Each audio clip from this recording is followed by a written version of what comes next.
At ito na nga, may nabasa ako na isang comment. Basahin nyo kung anong pinapagawa sa akin. Gawin ko kaya? Kala mo ha? Tara at gawa tayo ng itsurang poop na gawa sa slime. At syempre dapat nakakain. Naglagay ako dito ng isang cup ng glutinous rice flour. At maglalagay ako din dito ng isang cup ng tubig para matunaw yung pinaka-powder ng glutinous rice flour.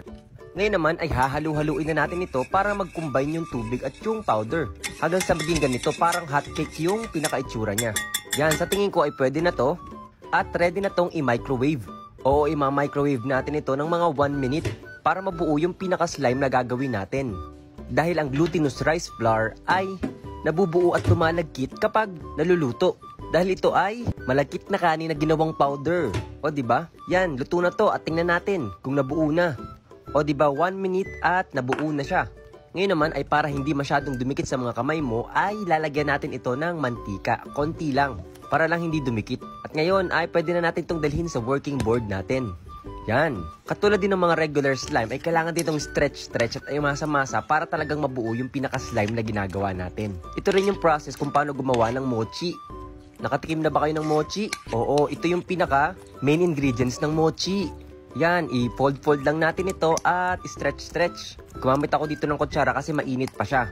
Maya-maya ay kailangan na natin itong kamayin. At syempre, pagkagamit ng kamay ay kailangan maghugas ng mabuti. Dahil ito ay kinakain. Yan, stretch lang natin to at imasa-masa. Para talagang maging maganda ang texture nito. Na parang ganito. Walang pinagkaiba to sa paggagawa ng slime. Ganito rin yung process. Imamasa-masa at stretch. Medyo madikit siya sa mga daliri ko, kaya naglagay ako ng konting mantika sa aking mga kamay para hindi siya masyadong dumikit. Yan, stretch lang natin na parang ganito. At tingnan nyo, gumaganda na yung pinaka-texture nung slime na ginagawa natin. Yan. Kailangan ay kumintab yung pinaka-slime na gagawin natin. Kaya talaga kung ano-ano mga kino-comment nyo sa comment section, no? Ako naman, ginagawa ko naman. Nacha-challenge kasi ako eh. Pero syempre, hindi literal na poop yung gagawin ko. Yung mukhang poop lang, di ba? Para at least nagawa ko pa din. Ayan, binilog-bilog ko na at na-stretch at hindi na siya masyadong dumidikit sa kamay ko. Ngayon naman ay ilalagay ko na yung secret ingredients. Alam nyo ba kung ano? Siyempre, itong Skippy.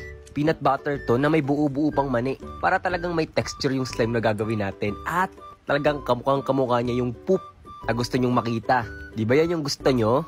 At ngayon naman ay kailangan na natin itong paghaluin. Siyempre, imimix natin at stretch para maghalo yung kulay nung pinaka-peanut butter at nung pinaka-slime na ginagawa natin. At nararamdaman ko yung buo-buong mani.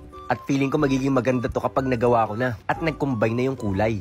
Oh, huwag kayong madidiri ah. Peanut butter lang to. Kayo kasi, nagko-comment kayo ng ganyan eh. Stretch lang natin at buuin natin siya nakamukha nung poop na gusto nyong makita. Yan, ikot-ikot lang at yan. Sa tingin ko pwede na to at maya-maya ay magsiset to para maging kulay poop na talaga. At tingnan nyo, okay na. Uy, mukhang ang bango diba? At mukhang masarap. Tara, at tikman na natin to.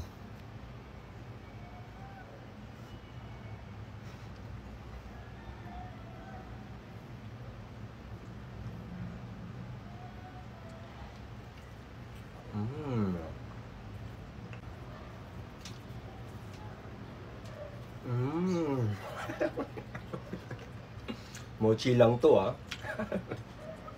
Na peanut butter flavor. Kala mo hindi ko kayang gawin ah.